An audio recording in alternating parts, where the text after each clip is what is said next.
భవిష్యత్తును గూర్చి కూడా నువ్వు భయపడవద్దు ప్రియ సహోదరి సహోదరుడా. ఎందుకని? ఏమవుతుందో నా భవిష్యత్తు, నాకు తెలియని పట్టణానికి నేను వెళ్తున్నాను, నాకు తెలియని దేశానికి నేను వెళుతున్నాను, నాకు తెలియనటువంటి రాష్ట్రానికి నేను వెళుతున్నాను.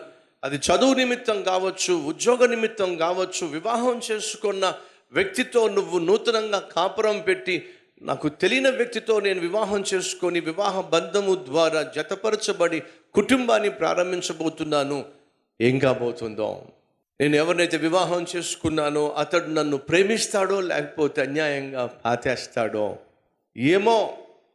నేను పెళ్లి చేసుకున్నటువంటి ఆ ఇల్లాలు, నేను పెళ్లి చేసుకున్నటువంటి ఆ వ్యక్తి నన్ను అర్థం చేసుకుంటుందో అపార్థం చేసుకుంటుందో, అనుమానిస్తుందో అవమానిస్తుందో ఏమో.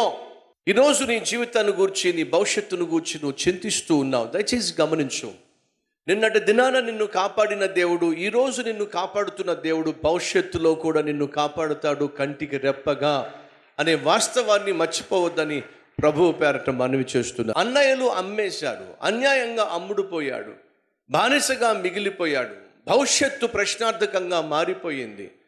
కన్నటువంటి తండ్రికి తోబుట్టులకు దూరం అయిపోయాడు, ప్రేమకు అనురాగానికి ఆప్యాయతకు దూరం అయిపోయాడు.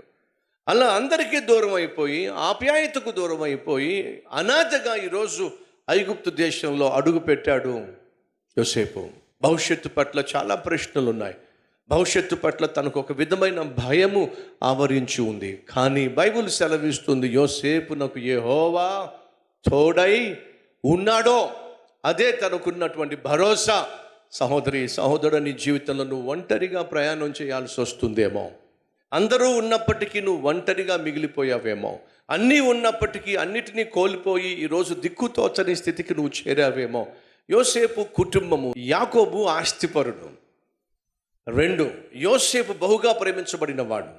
3, యోసేపు నిలువుటంగి ధరించిన కారణం ఏమిటంటే యాకోబుకు ఒక నమ్మకం, రాబోయే రోజుల్లో కాబోయే నాయకుడు యోసేపు అనే నమ్మాడు కాబట్టి నిలువటంగిని అతనికి కుట్టించెను అని బైబిల్లో మనం చూస్తున్నాం. నాయకుడు కావలసిన వాడు, ఆస్తిపరుడు, నాన్న చేత బాగా ప్రేమించబడిన వాడు ఈరోజు నాన్నకు దూరం అయిపోయాడు, ఆస్తికి దూరం అయిపోయాడు, అయిన వారందరికీ దూరం అయిపోయాడు, ఆప్యాయతకు దూరం అయిపోయాడు, అనురాగానికి దూరం అయిపోయాడు, ఆఖరికి అనాథగా మిగిలిపోయాడు. ఎన్నెన్ని ప్రశ్నలో ఏం కాబోతుంది ఇప్పుడు నాకు, నా భవిష్యత్తు ఏం కాబోతుంది. మళ్ళా చెప్తున్నా, తన భవిష్యత్తు ఏం కాబోతుందనే ప్రశ్న తన హృదయంలో ఉదయించినప్పుడు తనకు ఉన్న ఒకే ఒక్క భరోసా ఏమిటంటే దేవుడు నాకు తోడై ఉన్నాడో. ఈరోజు సహోదరి, మనలో ఎవరైనా భవిష్యత్తును గూర్చి మీరు చింతిస్తున్నారా? నీకు నాకు భరోసా ఏమిటయ్యా అంటే, భవిష్యత్తుకు భరోసా ఏమిటంటే దేవుడు మనకు తోడుగా ఉంటే చాలు. ఆయనే మన భవిష్యత్తుకు భరోసా అనే వాస్తవాన్ని మర్చిపోవద్దని మనవి చేస్తున్నాను. హైదరాబాద్ నేను వచ్చినప్పుడు ఒంటరిగా వచ్చాను. అలా ఒంటరిగా వస్తున్నప్పుడు ఏడ్చుకుంటూ వచ్చాను. నా భవిష్యత్తు ఏం కాబోతుందో, హైదరాబాద్కి దేవుడు నన్ను తీసుకెళ్తున్నాడు, నన్ను ఏం చేయబోతున్నాడో. కానీ ఆ భయం మధ్య నాకున్న ఒకే ఒక్క భరోసా ఏమిటంటే నాతో పాటు వస్తున్న నా తండ్రి అయినటువంటి దేవుడు. ఒంటరిగానే వచ్చాను, భయంతో వచ్చాను, భీతితో వచ్చాను, బాధపడుతూ వచ్చాను, రోధిస్తూ వచ్చాను. కానీ దయచేసి గమనించండి, నేను ఒంటరిగా వచ్చాను కానీ నాతో పాటు నా తండ్రి కూడా వచ్చాడు అని ఇదిగో ఇక్కడ నేను నిలబడినప్పుడు నాకు అర్థమవుతుంది. ఇంత గొప్ప పరిచర్య, ఇంత గొప్ప సేవ ఎలా సాధ్యమైంది? దేవుడు నాకు తోడుగా ఉన్నాడు కాబట్టే. సహోదరి సహోదరుడా, ఈరోజు నువ్వు కలిగి ఉన్న పరిస్థితిని చూసి భయపడాల్సిన అవసరంలా. ఈరోజు నీకున్న కష్టాన్ని చూసి, ఈరోజు నీకున్న నష్టాన్ని చూసి, ఈరోజు నువ్వు ఎదుర్కొంటున్న అవమానాన్ని చూసి, ఈరోజు నీ జీవితంలో జరిగిన అన్యాయాన్ని చూసి నువ్వు కృంగిపోవాల్సిన అవసరంలా. ఎందుకంటే యోసేపుకు ఇవన్నీ జరిగినాయి.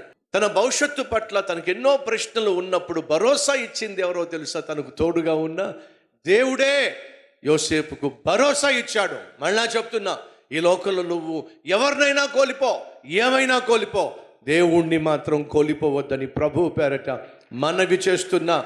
ఎందుకని? బ్రతుకు తెరువు లేనటువంటి మన జీవితంలో బ్రతుకుకు భరోసా ఇచ్చే ఒకే ఒక్కడు నేను ప్రకటిస్తున్న భగవంతుడైన ప్రభు అయిన యేసు. ఆయన ఒక్కడే నీకు భరోసా ఇస్తాడు. ఈ విషయాన్ని మర్చిపోకండి. అన్నీ కోల్పోయాను, అందరినీ కోల్పోయాను, అనాథగా మిగిలిపోయాను, బ్రతికేమి సాధిస్తాను నేను? ఎవరి కోసం బ్రతకాలి, దేనికోసం బ్రతకాలి, చస్తే బాగుండు అని యోసేపు అనుకోలా. దయచేసి సహోదరి సహోదరుడా, అనుకోవద్దు. బ్రతికి నేనేం సాధిస్తాను, అందరూ నన్ను నిందిస్తున్నారు, అందరూ నన్ను అవమానిస్తున్నారు, అందరూ నన్ను ఆడిపోసుకుంటున్నారు, అందరూ నన్ను విమర్శిస్తున్నారు, అన్యాయంగా నా మీద లేనిపోని వార్తలు సృష్టిస్తూ ఉన్నారు. మళ్ళా చెప్తున్నా, నీ జీవితంలో ఏం కోల్పోయినా, ఎందరిని కోల్పోయినా దేవుడు నీకు తోడుగా ఉన్నట్లయితే భవిష్యత్తు భద్రంగా ఉందనే వాస్తవాన్ని మాత్రం మర్చిపోవద్దు. యోసేపు జీవితంలో అదే జరిగింది. తన భవిష్యత్తు పట్ల భద్రత ఉంది, నమ్మాడండి.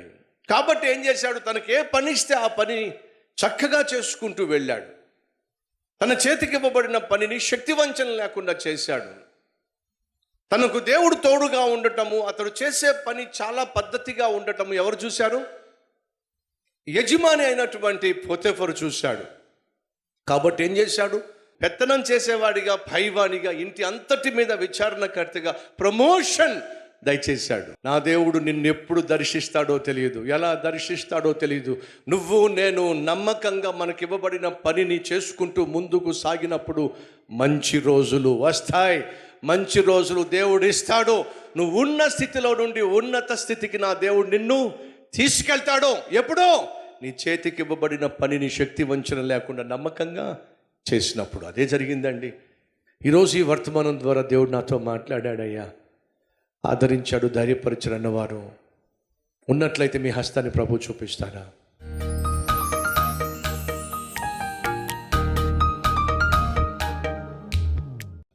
పరిశుద్ధుడు అయిన ప్రేమ కలిగిన తండ్రి, మా గుండెల్లో ఉన్నటువంటి దిగులు ఏమిటో, మాలో ఉన్న గుబులు ఏమిటో ఎరిగినట్టుగా మాట్లాడతావు నాయన, చూస్తున్నట్టుగా మాట్లాడతావయ్యా. ఈరోజు ఈ సందేశం నా కోసమే నాయన. నేను ఏ స్థితిలో వచ్చానో, ఏ భయంతో వచ్చానో చూసినట్టే మాట్లాడావయ్యా. నువ్వు మాట్లాడావంటే నన్ను చూసావుగా, నన్ను చూస్తున్నావు అని అంటే నన్ను గమనిస్తున్నావుగా, నన్ను గమనిస్తున్నావు అంటే నా కష్టాన్ని గుర్తిస్తున్నావుగా, నా కష్టాన్ని, నాకున్న కన్నీరుని నువ్వు గుర్తిస్తున్నావంటే ఖచ్చితంగా ఒకరోజు నన్ను ఘనపరుస్తావుగా. ఆ విశ్వాసమే నాయన ఈరోజు నాకు ధైర్యాన్ని ఇచ్చింది.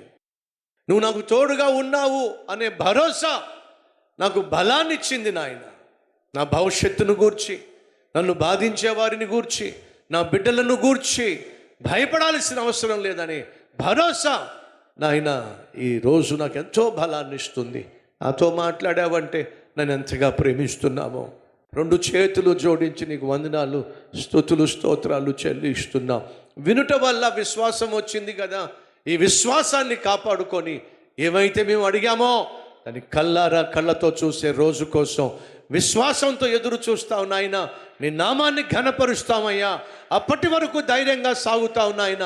మా దుఃఖ దినములో సమాప్తము కాబోతున్నాయి తండ్రి.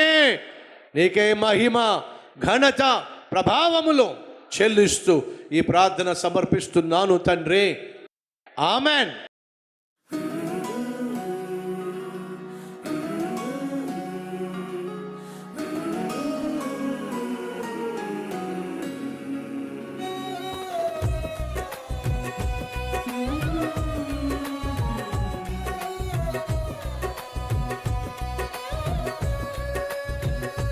క్లుప్త సందేశం మీకు ఆశీర్వాదకరంగా ఉంటే లైక్ చేయండి, అలాగే సబ్స్క్రైబ్ చేయండి. అంతేకాకుండా కామెంట్ పెట్టండి, 10 మందికి షేర్ చేయమని మనవి చేస్తూ రేపు మళ్ళీ కలుసుకుందాం. సెలవు.